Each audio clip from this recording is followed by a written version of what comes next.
पकड़ो पकड़ो साले को, पकड़ो पकड़ो बुड्ढे को। क्यों मारे इनको? आप ये एक नंबर का बुड्ढा है, इसने अपनी बहू का रेप किया है, अंदर करिए इसको। नहीं मैंने ऐसा कुछ नहीं किया। साहब झूठ बोलता है ये। तुम लोगों के कहने से इन पे आरोप साबित नहीं हो जाएगा। इनके बहू बेटा कहाँ रहते हैं? साहब ये पास ही में इनका घर है। साहब इसे थाने में डालिए, नहीं तो इसको बहुत मारेंगे। कमल लेके जाओ इन्हें।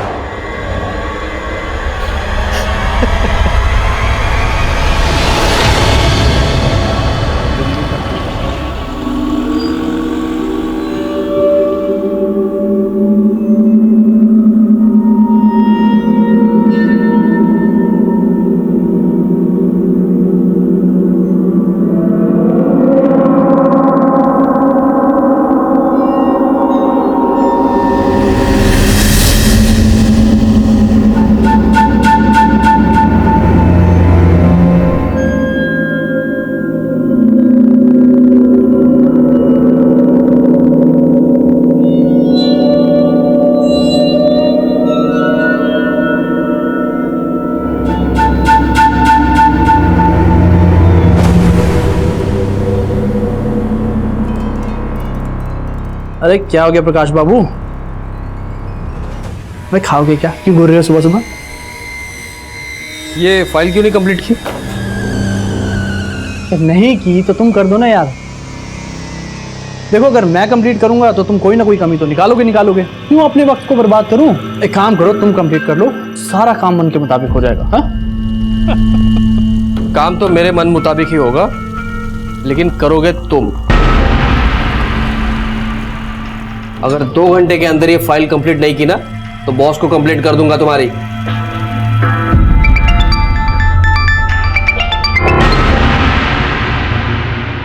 हेलो हेलो प्रकाश जी, आज आप अपना टिफिन ले जाना भूल गए। देखो माधुरी, मैं तुमसे बात करने के मूड में नहीं हूँ, बाद में फोन करता हूँ।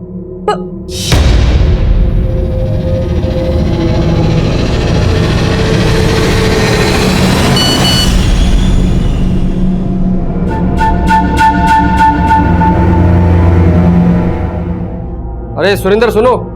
हाँ साहब। देखो एक बच्चे को O नेगेटिव ब्लड की जरूरत है और मेरा O नेगेटिव ब्लड ग्रुप है, बहुत रेयर होता है ये, तो बॉस को बोल देना मैं ब्लड डोनेट करने गया हूँ, थोड़ा इमरजेंसी है, ठीक है?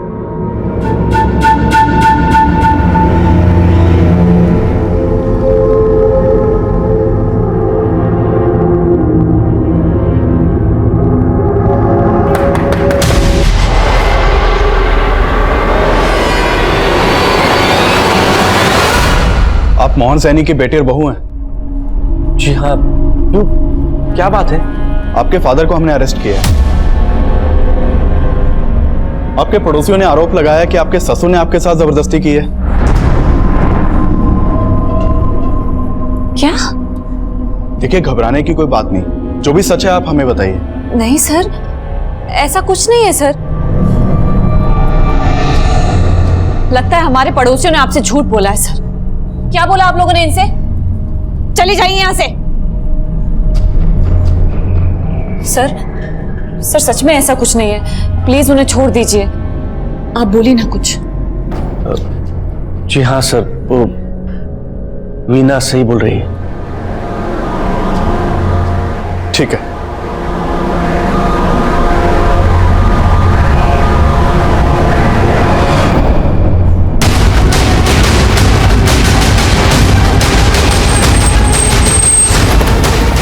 सर ये देखो,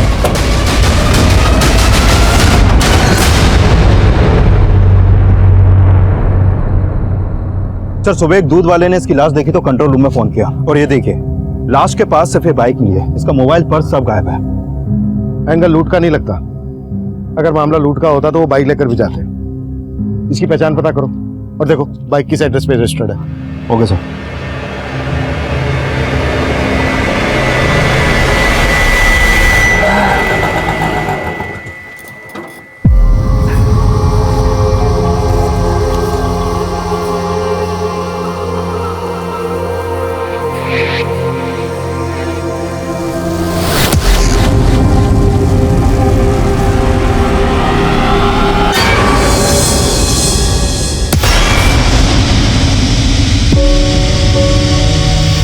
है।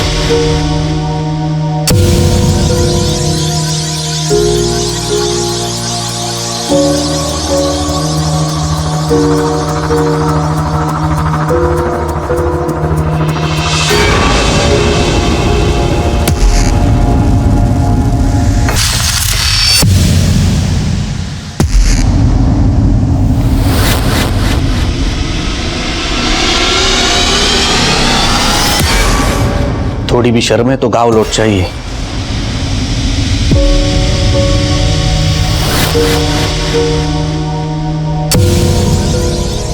साहब हमें ये आदमी अपने मोहल्ले में नहीं चाहिए, अंदर करिए इसको।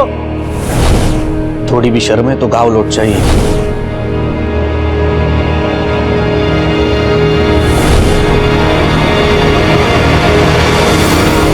Police control room. हाँ जी बोलिए।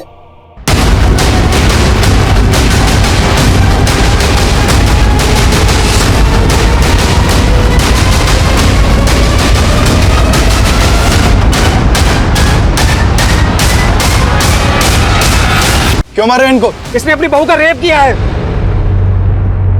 लाश के पास सिर्फ ये बाइक मिली है, इसका मोबाइल पर्स सब गायब है। इसकी पहचान पता करो और देखो बाइक किस एड्रेस पे रजिस्टर्ड है। सर, उस लाश के पास जो बाइक मिली थी वो प्रकाश शर्मा के नाम पर मोती नगर के एड्रेस पर रजिस्टर्ड है। और जब मैंने मोती नगर पुलिस को कांटेक्ट किया तो उन्होंने बोला कि प्रकाश की वाइफ ने कल रात प्रकाश की मिसिंग कंप्लेंट दर्ज करवाई थी। मैंने उसे बुला लिया सर।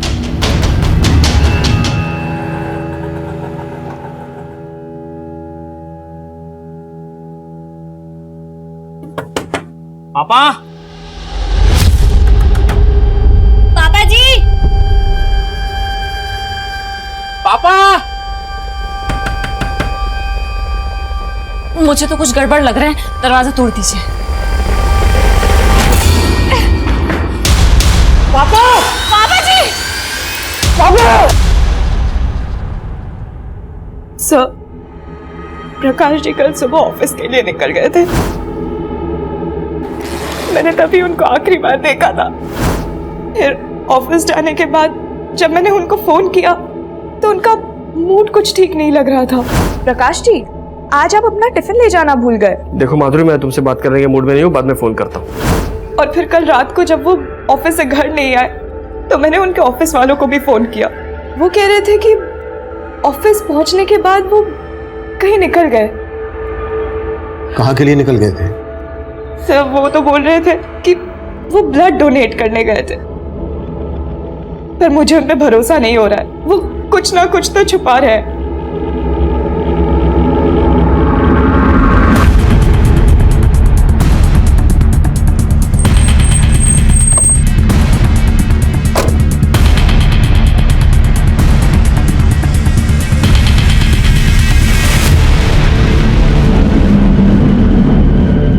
नहीं सर, हम लोग झूठ नहीं बोल रहे। सर, कल सुबह प्रकाश के नंबर पर किसी नंबर से मैसेज आया था। किसी बच्चे को ओ नेगेटिव ब्लड की जरूरत थी शायद। उसके बाद प्रकाश चला गया। एक बच्चे को ओ नेगेटिव ब्लड की जरूरत है और मेरा ओ नेगेटिव ब्लड ग्रुप है, तो बॉस को बोल देना मैं ब्लड डोनेट करने गया हूँ, थोड़ा इमरजेंसी है। वैसे प्रकाश ब्लड डोनेट करने कहाँ गया था? सर, ये तो हमें मालूम नहीं।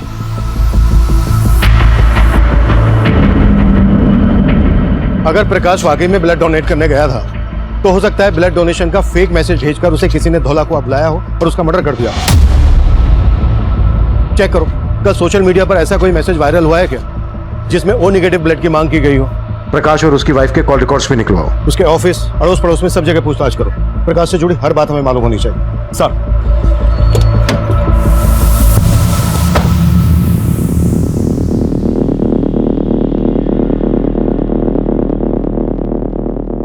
हम अपने रिश्तेदार के आ गए थे। वहां से आकर देखा तो पापा ने आत्महत्या की थी। क्या तुम्हारे फादर की मौत की वजह वो सब बातें तो नहीं है जो हमें पहले पता चली थी? सर, उसमें कोई सच्चाई नहीं थी। सच तो ये है सर कि पापा जी उन सारी बातों से बहुत दुखी थे, ठीक से खा पी भी नहीं रहे थे।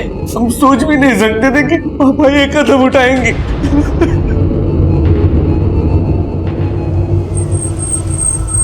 साहब, वैसे तो प्रकाश जी बहुत अच्छे आदमी थे, लेकिन ऑफिस में उनका सिर्फ एक ही इंसान के साथ पंगा था। किसकी बात कर रहे हो तुम? सर, पूर्णिमा मैडम। प्रकाश, ये कुछ एंट्रीज मुझे ठीक नहीं लग रही।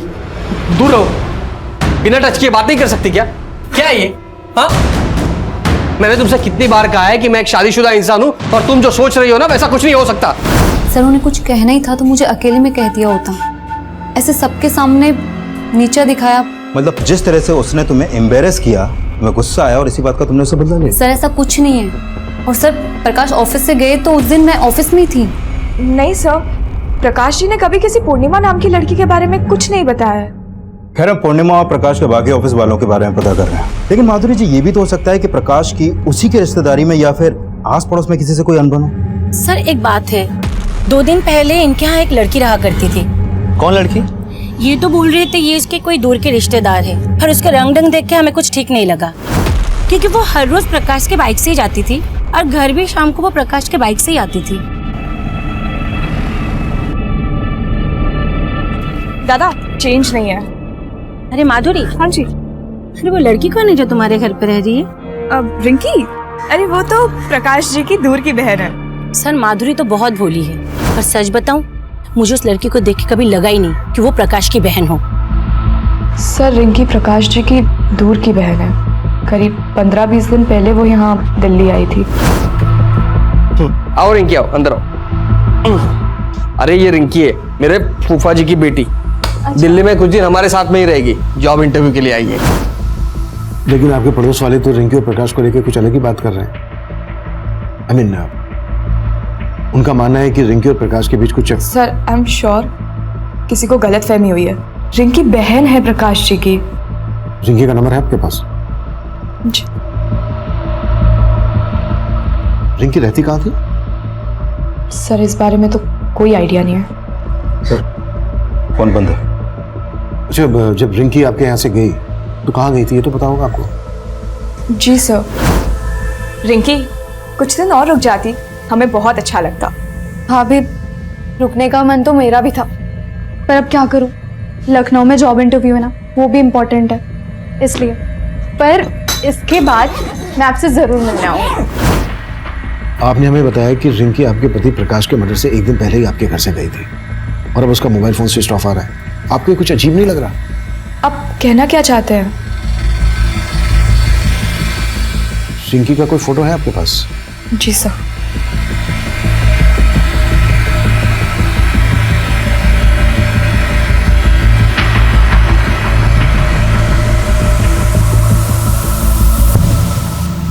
रिंकी के कॉल रिकॉर्ड्स और एक्टिविटीज पता करो। प्रकाश के कत्ल से 1 दिन पहले रिंकी का प्रकाश के घर से जाना और अब रिंकी का मोबाइल फोन स्विच ऑफ आना, ये कुछ ठीक नहीं लग रहा है। पानी देना।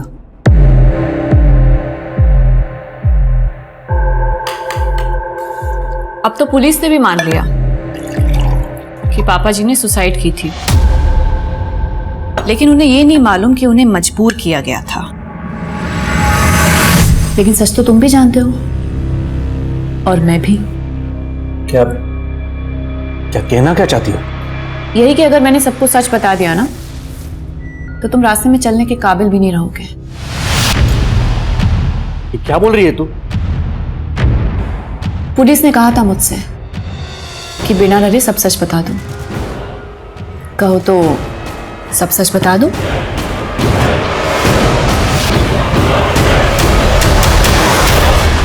पानी दो मुझे।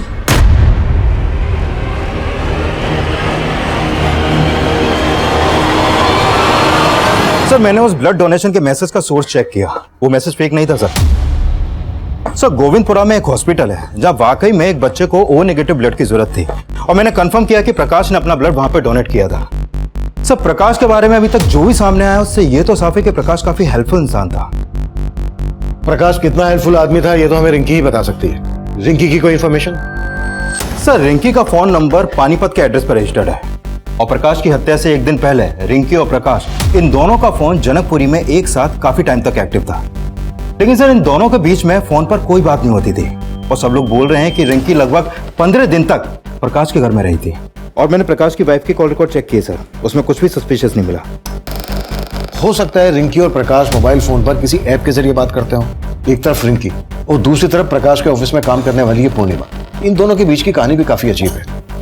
विकास, पता करो रिंकी और पूर्णिमा का आपस में कोई कनेक्शन था क्या, और पानीपत पुलिस से भी कांटेक्ट करो। इस रिंकी का मिलना हमारे लिए बहुत जरूरी है। Sure sir.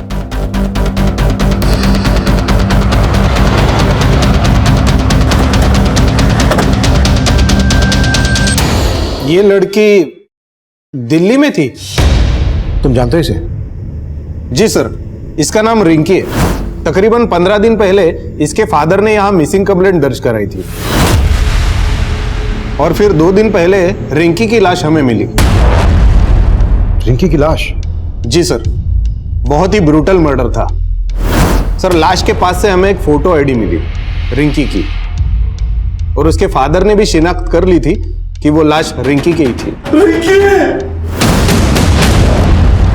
5 दिन पहले तक रिंकी प्रकाश के साथ दिल्ली में रह रही थी, और जिस दिन रिंकी प्रकाश के घर से गई उसके अगले ही दिन हमें प्रकाश की लाश मिली, और उसके 2 दिन बाद रिंकी की लाश मिलती है यहां पानीपत में, और प्रकाश की लाश मिली थी हमें दिल्ली में। लेकिन सर, हमारे इन्वेस्टिगेशन में प्रकाश नाम के किसी आदमी की जानकारी हमें नहीं मिली। लेकिन प्रकाश ने अपनी वाइफ को बताया था कि रिंकी उसकी दूर की बहन है। वेल, हमें रिंकी के फादर से मिलना है, शायद वो प्रकाश के बारे में जानते हो। सर, अब रोने से क्या होगा? गई तो गई, ससुरी औलाद ही ऐसी पैदा हो गई थी। चुप चुप, कोई जरूरत नहीं है ऐसी लड़की के लिए रोने की। एकदम आवाज आती है।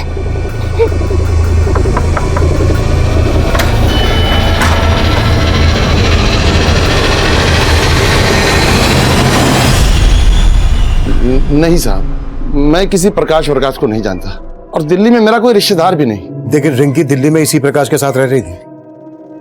कहीं रिंकी और प्रकाश का कोई चक्कर वक्कर तो नहीं था? ऐसा क्यों कह रहे हैं आप? क्यों मेरी मरी हुई बेटी को बदनाम कर रहे हैं? देखिए, हमारा इरादा किसी को बदनाम करने का नहीं है, हम हमारा काम कर रहे हैं। दिल्ली में प्रकाश का मर्डर हो गया है। रिंकी दिल्ली गई थी तो क्यों गई थी, और वो प्रकाश के मर्डर के तुरंत बाद पानीपत में आई, तो पानीपत में रिंकी का मर्डर किसने किया होगा? मेरे भी समझ में कुछ नहीं आ रहा है, और मैं किसी प्रकाश को नहीं जानता।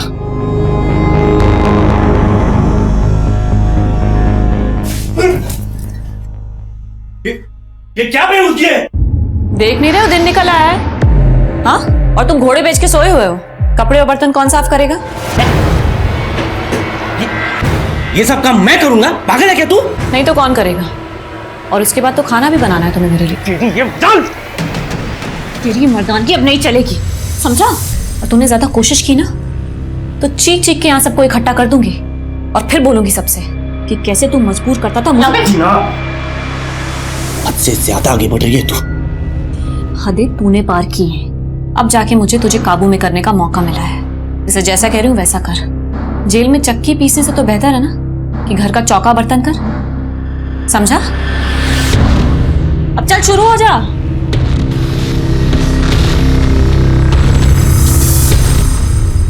सर, ये प्रकाश की पोस्टमार्टम रिपोर्ट। सर, प्रकाश की मौत से पहले उसको काफी पीटा गया था, और सर पानीपत पुलिस से रिंकी की पोस्टमार्टम रिपोर्ट के बारे में ही पता चला है। सर, रिंकी की बॉडी पर भी काफी एक्सटर्नल इंजरी के मार्क्स मिले हैं, और मारने से पहले उसके साथ रेप भी किया गया था। प्रकाश का मर्डर रिंकी के मर्डर से 2 दिन पहले हुआ, और इन दोनों का मर्डर जिस तरह से हुआ है, ऐसा लग रहा है जैसे इन दोनों का कोई कॉमन दुश्मन रहा होगा। सर, रिंकी को लेकर प्रकाश ने अपनी वाइफ से झूठ बोला था।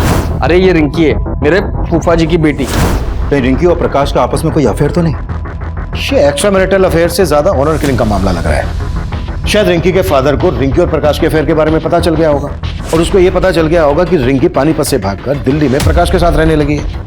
इसलिए रिंकी के फादर ने प्रकाश को यहां मार डाला और रिंकी को पानीपत ले जाकर मार डाला होगा, ताकि दोनों केस आपस में कनेक्टेड ना लगे। लेकिन सर, रिंकी का रेप हुआ है, क्या आपको वाकई में लगता है कि रिंकी के रेप और मर्डर में इसके बाप का हाथ होगा? रिंकी के फादर को ऐसे हम क्लीन चिट नहीं दे सकते। रिंकी के फादर की कुंडली निकालो और धोला कुआं में जहां प्रकाश की लाश मिली थी आसपास के सीसीटीवी खंगालो। शायद कोई ऐसा आदमी कैप्चर हुआ हो जो रिंकी और प्रकाश से ताल्लुक रखता है, इन दोनों में से किसी एक से ताल्लुक रखता हो। इन दोनों के कॉल रिकॉर्ड से हमें कुछ नहीं मिला है। इन दोनों के सोशल मीडिया अकाउंट चेक करो, शायद वहां से कुछ मिल जाए। Right sir.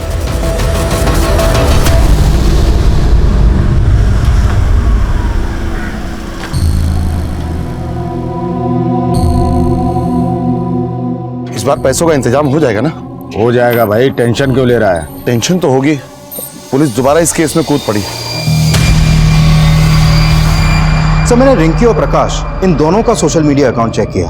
सर ये रिंकी और प्रकाश सोशल मीडिया पर भी एक दूसरे के टच में नहीं थे, लेकिन सर प्रकाश के सोशल मीडिया अकाउंट में उसी के ऑफिस में काम करने वाले पूर्णिमा के काफी मैसेज मिले हैं। ये देखिए सर। इस पूर्णिमा के अगेंस्ट कुछ मिला? नहीं सर, फिलहाल पूर्णिमा के खिलाफ तो कुछ नहीं मिला है, लेकिन सर रिंकी के सोशल मीडिया अकाउंट में एक रोहन नाम के लड़के का अकाउंट भी मिला है।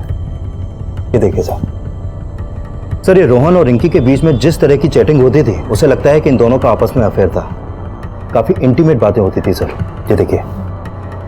कि रोहन रहता कहाँ है? रोहन कहाँ जा रहा है? मम्मी 4 बज रहे, कहाँ जाऊंगा मैं? ट्यूशन जा रहा हूँ। अच्छा ठीक है, पर घर जल्दी आ जाना। आजकल रोज ही घर देर से आता है तू। मम्मी एग्जाम चल रहे हैं, कल एक्स्ट्रा क्लासेस लेते हैं, ठीक है मैं आ जाऊंगा जल्दी। क्लासेस बाद में जाना, पहले हमें कुछ सवालों के जवाब देना। क्या हुआ सर? क्या किया मेरे बेटे ने? हमें आपके बेटे से कुछ बातें करनी है, अकेले में। हाँ सर, रिंकी मेरी दोस्त है, लेकिन सर हमारा ब्रेकअप हो गया था। ब्रेकअप क्यों हुआ था? सर ये हमारा पर्सनल मैटर है, आप ये क्यों पूछ रहे हैं सर? वो इसलिए क्योंकि रिंकी का मर्डर हो गया है। क्या सर? सर रिंकी का मर्डर? हाँ मर्डर, और मर्डर सिर्फ रिंकी का ही नहीं हुआ है, बल्कि प्रकाश नाम के इस आदमी का भी मर्डर हुआ है, और दिल्ली में रिंकी इसी आदमी के साथ रह रही थी। अब तो ये बोल, तेरा रिंकी और प्रकाश के मर्डर से क्या लेना देना है? सर मेरा सर किसी से कोई लेना देना नहीं है, और सर ये प्रकाश मैं सर किसी को नहीं जानता। पिछले 6 महीने से रिंकी से तू सोशल मीडिया अकाउंट पर टच में था। तुम दोनों की चैट हिस्ट्री है हमारे पास, दिखाऊं? रिंकी पानीपत से दिल्ली तेरे कहने पर आई, और तुम दोनों के कॉल रिकॉर्ड के हिसाब से तेरा और रिंकी का मोबाइल फोन दिल्ली में कई जगह पर एक साथ एक्टिव था। क्या छिपा रहा है हमसे? सर मैं कुछ नहीं छिपा रहा, लेकिन सर हाँ मैं रिंकी से प्यार करता था, और सर जब वो दिल्ली आई थी तो मुझसे मिल भी रही थी। रिंकी यार, मैंने सोचा भी नहीं था कि तुम मुझसे मिलने ऐसे दिल्ली आ जाओगी। रोहन, मैं दिल्ली में सेटल होना चाहती हूँ, इसलिए मैं जॉब ढूंढ रही हूँ। क्या तुम मेरी थोड़ी मदद करोगे? ऑफ कोर्स यार, मैं तुम्हारे लिए जॉब ढूंढ देता हूँ। Thank you. अब ना मैं ट्रैवलिंग करके बहुत थक गई हूँ, तो तुम्हारे घर चले? मेरे घर? रिंकी मैं तुमको अपने घर नहीं ले आ सकता, और सर इसी बात से नाराज होकर उसने बोलचाल बंद कर दी। डीएनए करो उसका, और जब तक डीएनए रिपोर्ट नहीं आ जाती है, हमसे बिना पूछे शहर से बाहर नहीं जाएगा।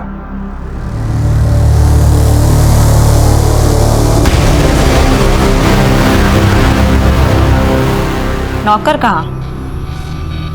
तुम तो पति हो मेरे, फिर बीवी की सेवा करने से क्या परहेज? सेवा जी तो करता है तेरा गला दबा दूं। फिर तो तुम्हारे बचने की रही सही कसर भी नहीं बचेगी। पुलिस से बचना चाहते हो ना, तो मुझे बचा के रखो, और जरा प्यार और नजाकत से पेश आओ। कांच हूं मैं, चटक गई ना तो खूनम खून तुम हो जाओगे।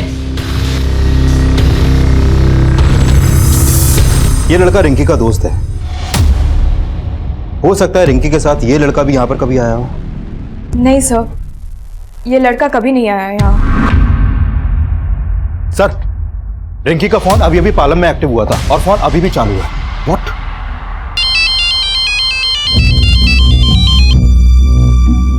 हेलो हेलो, कौन बोल रहा है? आपने फोन किया? आप कौन? मैं राजापुर पुलिस स्टेशन से इंस्पेक्टर अभिमन्यु जिंदल बोल रहा हूँ।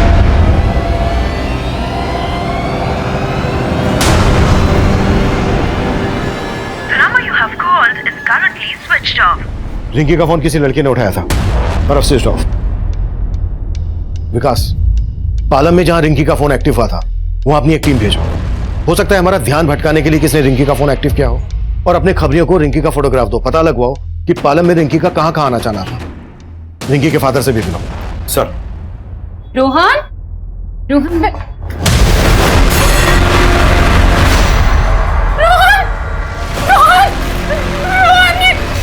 क्या कर लिया बेटा?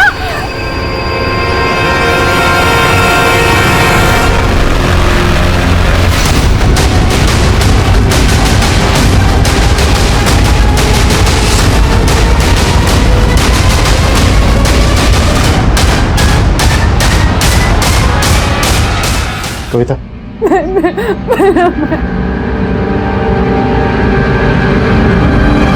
सब पहले रोहन से बात करके ऐसा लगा नहीं था कि वो हमारी पूछताछ की वजह से सुसाइड कर लेगा। हमें यह भी समझना होगा कि अचानक से रिंकी के फोन एक्टिव होने का क्या चक्कर है, और उसके बाद रोहन ने सुसाइड किया। पानीपत पुलिस ने हमें बताया था कि उन्हें जिस लड़की की लाश मिली थी उसका चेहरा काफी बिगड़ा हुआ था।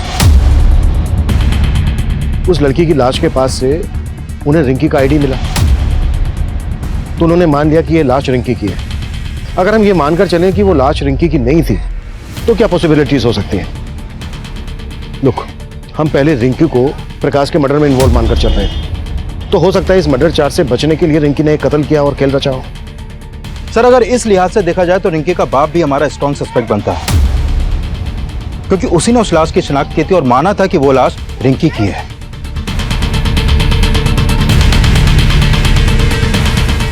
अगर रिंकी जिंदा थी तो फिर वो लड़की कौन थी जिसे रिंकी मानकर रिंकी के घर वालों ने उसका अंतिम संस्कार कर दिया था? तब हमारे पास डीएनए करके ये जानने की गुंजाइश नहीं थी कि वो लाश रिंकी की ही थी या रिंकी की हत्या हुई थी। वहीं सर्कमस्टेंशियल एविडेंस ये साफ कर रहे थे कि रोहन ने आत्महत्या ही की थी। लेकिन रोहन के दिमाग में क्या चल रहा था?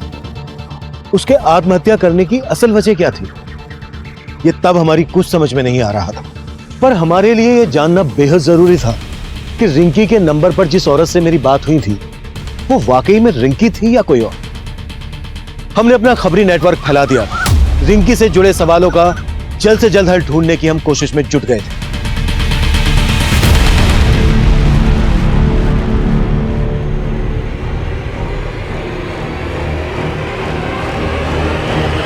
रिंकी, सर, प्रकाश की लाश जिस एरिया में मिली थी वहां से करीब 3 किलोमीटर दूर एक सीसीटीवी में रोहन अपने कुछ दोस्तों के साथ उसी तरफ जाता हुआ कैप्चर हुआ है। फुटेज इसमें है सर। और करीब 1 घंटे बाद ये लड़के उसी रास्ते से वापस लौटे। तो मैंने रोहन की मां को इन लड़कों का फोटो दिखाया था। उन्होंने कहा कि ये लड़के रोहन के कॉलेज के हैं। मिहिर और मानव से बात करनी पड़ेगी। बाकी तीसरे के बारे में दोनों बताएं। सर, मुन्ना खबरी का फोन आया था, वो आपसे मिलना चाहता है। उसे रिंकी के बारे में कुछ इन्फॉर्मेशन देनी है।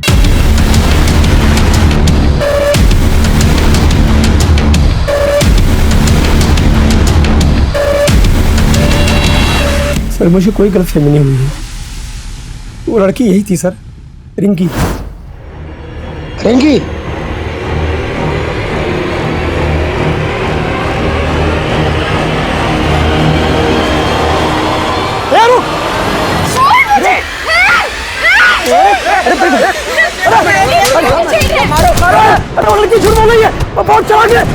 इससे पहले कि आप लोगों को खबर देता, उसने मुझे झूठा आरोप लगा के लोगों से पिटवा दिया। ये बहुत बड़ा गेम लगता है विकास।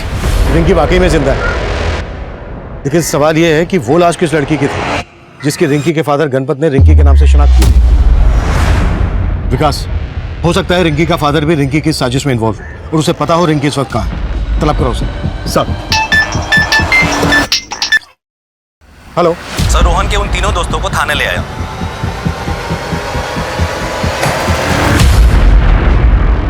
सर, कोई मुंह नहीं खोल रहा है। बोल रहे हैं ना ये रिंकी को जानते हैं ना प्रकाश को।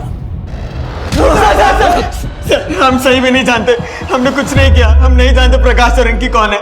जहां प्रकाश की लाश मिली थी उसी एरिया में तुम तीनों को रोहन के साथ देखा गया था। अब अगर एक भी झूठ बोला ना तो यहां से तुम तीनों अपनी टांगों पर चल के नहीं जा पाओगे। सब रोहन ही हमें वहां लेकर गया था, पर हमने प्रकाश को मारा नहीं था। अब तो बस उसको थोड़ा सा पीटने गए थे। पर रोहन ने हमें बोला था कि अगर हम उस आदमी की पिटाई करेंगे तो वो हमें दारू की पार्टी देगा। उसको किसी से 10,000 रुपए मिले थे उसकी पिटाई करने के। रोहन को 10,000 रुपए किसने दिए थे? किसने दिए थे? ये तो हमें नहीं मालूम साहब, रोहन ही जानता था। रोहन अब रहा नहीं, तो ये मत सोचना कि तुम तीनों बच जाओगे।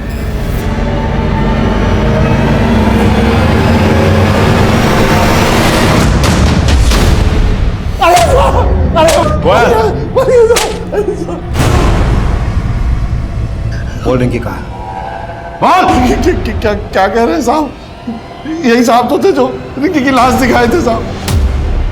अब आप पूछ रहे हैं रिंकी कहाँ? टंकी बंद कर। जिस लाश की शिनाख्त तूने की थी वो रिंकी की नहीं थी। रिंकी जिंदा है अभी। और अब ये बोल, अभी कहाँ है वो? बोल। हम सच कह रहे हैं साहब, हमको नहीं मालूम। तोड़ करो। नहीं साहब, अरे हम सच कह रहे साहब।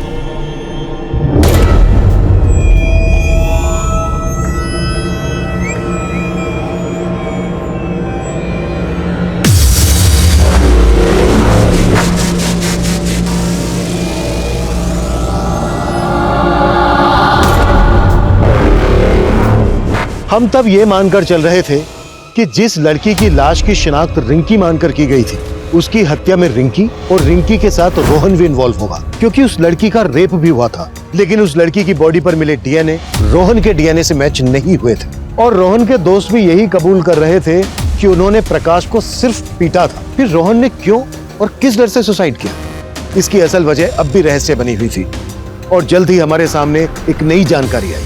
सर, रिंकी जब गायब हुई थी तो रिंकी के पिता गणपत ने पानीपत के एक एनजीओ में काम करने वाले इस दिनेश नाम के आदमी से कांटेक्ट किया था। सर, इस दिनेश के पॉलिटिकल कनेक्शन काफी अच्छे हैं। इसने पानीपत के एमएलए से मिलकर पुलिस पर रिंकी को ढूंढने का दबाव डाला था और फिर रिंकी की लाश मिलने के बाद इसने गणपत को मुआवजा दिलाने के लिए एमएलए को अप्रोच भी किया और फिर एमएलए ने रिंकी का मुआवजा देने के लिए प्रपोजल फाइल भी कर दिया था, लेकिन वो अभी भी अंडर प्रोसेस है। इसका मतलब गलत लाश को पहचानने का मसला मुआवजे के लालच से भी जुड़ा हो सकता है सर। और ये भी पता चला है कि दिनेश के एनजीओ में ऐसी कई लड़कियां हैं जो सुन और बोल नहीं सकती हैं। और अंदर की खबर ये है कि ये उन लड़कियों को एमएलए समेत कई मिनिस्टर्स और बिजनेसमैन को भी सप्लाई करता है। साहब, आप गलत कर रहे हैं। ये आप नहीं जानते मैं क्या कर सकता हूँ। तू नहीं जानता है मैं क्या क्या कर सकता हूँ। तेरे बारे में सब कुछ पता कर लिया हमने। तेरे एनजीओ की ये लड़की विनीता गायब है। नहीं सुन सकती थी, ना बोल सकती थी। अब तू ये बोल, ऐसे ही बताएगा या फिर 3rd डिग्री की परमिशन लूं? विकास मैं बताता साहब, मैंने कुछ नहीं किया साहब। सारा प्लान इसका था साहब, सारा प्लान इसका था। और रिंकी गायब नहीं हुई थी साहब, वो घर छोड़ के भाग गई थी और भागने से पहले उसने घर में एक लेटर भी छोड़ा था। मैं तो इसके पास गया था रिंकी को ढूंढने के लिए, मदद के लिए साहब। ये मुआवजे का लालच देकर मेरी बुद्धि घुमा दी इसने साहब। वो लड़की की जो लाश मिली है साहब, उसके बारे में भी यही सब जानता है। सब प्लान इसी का था साहब।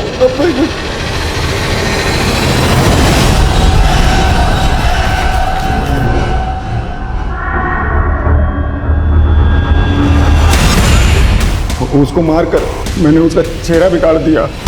रिंकी की आईडी उसके पास रख दी।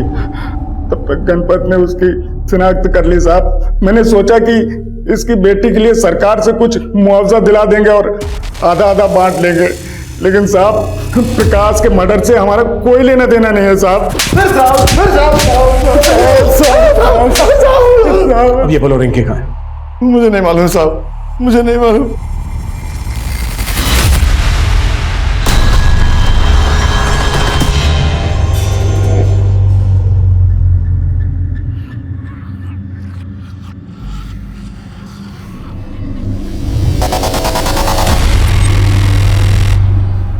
सर, ये रोहन रोहिणी में इस महेंद्र नाम के आदमी से ट्यूशन पढ़ता था और मैंने चेक किया कि रिंकी का फोन पहले कई दफे रोहिणी में एक्टिव रहता था। सर, हो सकता है ये महेंद्र हमें रिंकी की कोई लीड थे।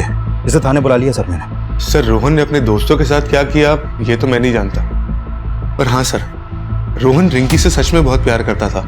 इसलिए जब रिंकी दिल्ली आई थी तो वो उसे लेकर मेरे घर भी आया था। सर, ये मेरी दोस्त रिंकी। सर, मैं अकेला रहता हूँ, इसलिए रोहन चाहता था कि मैं रिंकी को कुछ दिनों के लिए अपने घर पे रख लूं और मैंने रिंकी को अपने घर पे रखने के लिए 2 दिन के लिए परमिशन भी दे दी थी। पर सर, मैं रिंकी को ज़्यादा दिन के लिए अपने घर पे नहीं रख सकता था, इसलिए मैंने उसे जाने के लिए कह दिया। फिर उसके बाद उसके साथ क्या हुआ सर, मुझे सच में कुछ नहीं मालूम।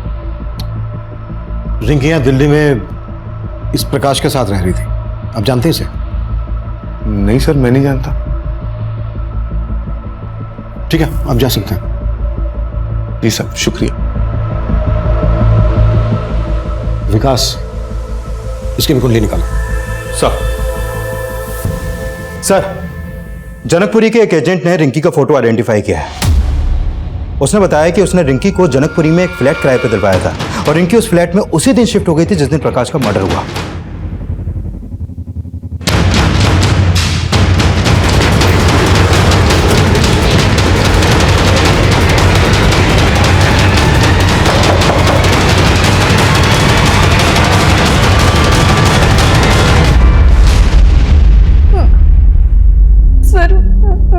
प्रकाश जी को नहीं मारा।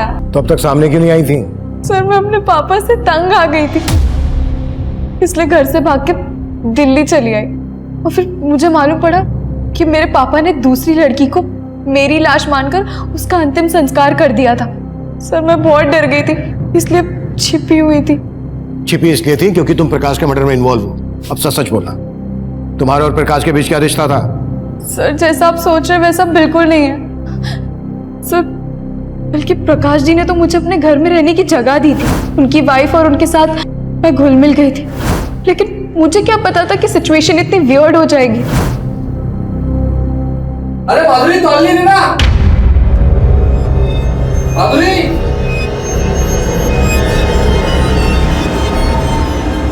अरे माधुरी तौलिए दो। रिंकी, रिंकी। हाँ देखना प्रकाश जी क्या मांग रहे हैं, मेरे हाथ में आटा लगा हुआ है।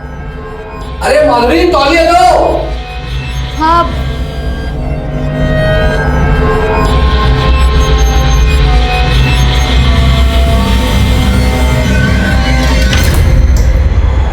सॉरी। उस दिन पहली बार प्रकाश जी की वाइफ का बिहेवियर मुझे कुछ अजीब लगा, लेकिन ये क्लियर हो गया था कि प्रकाश जी के दिल में मेरे लिए कोई गलत इंटेंशन नहीं था। और फिर एक दिन प्रकाश जी की वाइफ ने मुझसे पूछा, रिंकी तू भी हमारी एक हेल्प करेगी? कैसी हेल्प? रिंकी हमारी शादी को 3 साल हो गए हैं, लेकिन मैं भाभी रो क्यों रही हो? रिंकी मैं आज तक प्रकाश जी को बच्चा नहीं दे सकी। हमारे पास इतने पैसे भी नहीं है कि सरोगेसी के जरिए हम एक बच्चा पैदा करवा सके। रिंकी क्या तू मेरे लिए प्रकाश जी के बच्चे की माँ बनेगी? What? मैंने तो साफ मना कर दिया और फिर अगले दिन ही मैं घर छोड़ के चली गई। और फिर उसी दिन जनकपुरी में मैं प्रकाश जी से मिली। प्रकाश जी से मिलके मैंने उनको सब साफ साफ बता दिया। और फिर आगे क्या हुआ मुझे नहीं पता। माधुरी ने हमसे बताया कि प्रकाश ने उससे कहा कि तुम प्रकाश की दूर की बहन हो। भला कोई भाभी अपनी ननद से ऐसी शक क्यों रखेगी? दूर की बहन? हाँ सर मैं प्रकाश जी की दूर की बहन नहीं हूं, मुझे तो माधुरी लेकर आई थी। सर मैं प्रकाश जी की दूर की बहन नहीं हूं, मुझे तो माधुरी लेकर आई थी। प्रकाश जी ये रिंकी है। अच्छा मेरे दूर की बहन। तो तुम माधुरी की दूर की बहन हो? नहीं सर, मेरा तो उनसे भी कोई रिश्ता नहीं है, बल्कि मुझे तो रोहन के ट्यूशन टीचर ने माधुरी से मिलवाया था। मैं बताता हूँ साहब, सब माधुरी को मैंने इंद्रजीत जानता था साहब।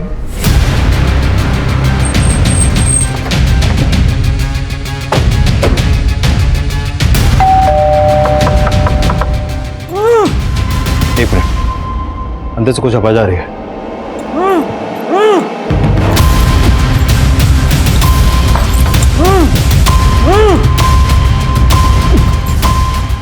दरवाजा तोड़ो। किसने बांधा तुम्हें? मेरी बीवी ने। मालूम है मैंने जो अपने पति के साथ किया वो गलत किया, लेकिन सर वो उसी लायक है। सर मैं आपको बहुत पहले सब सच सच बताना चाहती थी, लेकिन समझ में नहीं आ रहा था कि अपने पति और बहन की करतूतों का बखान किस मुंह से करती। मेरे पति की वजह से मेरे ससुर जी ने सुसाइड किया सर। तुम दोनों जीजा साली के अफेयर का चिट्ठा खुल चुका है, अब चुप रहने से कोई फायदा नहीं है। चलो फटाफट हो जाओ शुरू। तो मैंने शादी भले वीना से की थी, लेकिन मैं माधुरी को अपनी दूसरी बीवी बनाकर रखना चाहता था। माधुरी, तेरी और वीना की माँ तो मर गई है, लेकिन हमारे बीच मेरा बाप भी रोड़ा बना हुआ है। ये क्या बकवास कर रहा है तू?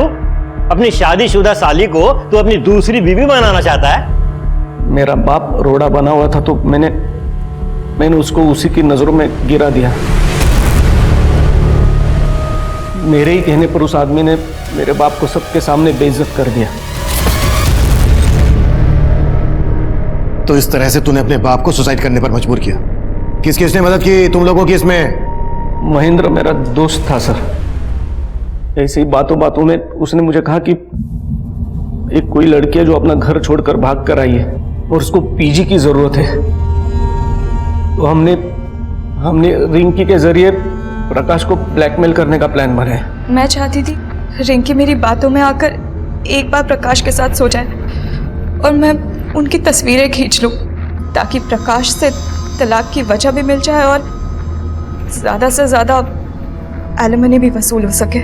पर रिंकी तुम्हारी बातों में नहीं आई और उसने सब कुछ प्रकाश को बता दिया। तुम इतनी गिरी हुई होगी ये मैंने सोचा तक नहीं था। अब तलाक मैं तुम्हें दूंगा और एक फूटी कौड़ी नहीं मिलेगी तुझे।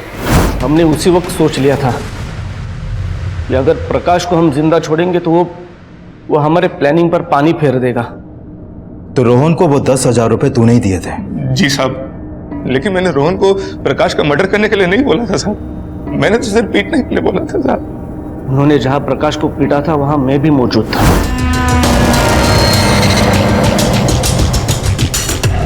प्रकाश की मौत के बाद जब आपने रोहन से पूछताछ की तो वो डर गया था साहब, और जब वो मुझसे मिला तो मैंने उसको और डरा दिया था साहब। देखो रोहन, मैं तो मानता हूँ कि तुमने और तुम्हारे दोस्त ने मिलकर प्रकाश को सिर्फ पीटा था, लेकिन पुलिस इस बात पर यकीन नहीं करने वाली। और सबसे जरूरी बात यह है कि अब तो उन्हें रिंकी की लाश भी मिल गई है।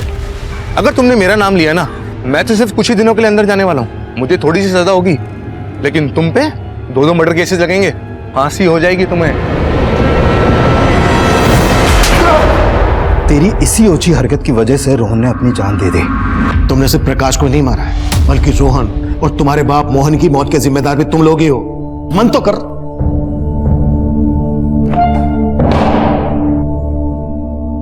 अनैतिक रिश्ते वो मीठा जहर है जो मुंह लगते ही इंसानी सोच और समझ को खोखला करना शुरू कर देता है और देखते ही देखते अपराध के एक ऐसे भंवर में फंसा देता है जहां से वापसी के सभी दरवाजे बंद हो गए होते हैं। इंद्रजीत और माधुरी भी इसी राह पर थे और वो पूरी जिंदगी सलाखों के पीछे यही सोचकर पछताएंगे। उनका एक गलत कदम उन्हें कभी सलाखों से बाहर नहीं निकाल पाएगा। अब मैं सीनियर इंस्पेक्टर अभिमन्यु जिंदल आप लोगों से विदा लेता हूं। आपसे फिर मुलाकात होगी एक नए केस के साथ। देखते रहिए क्राइम पेट्रोल 10 तक। मकसद बताना नहीं, बचाना है।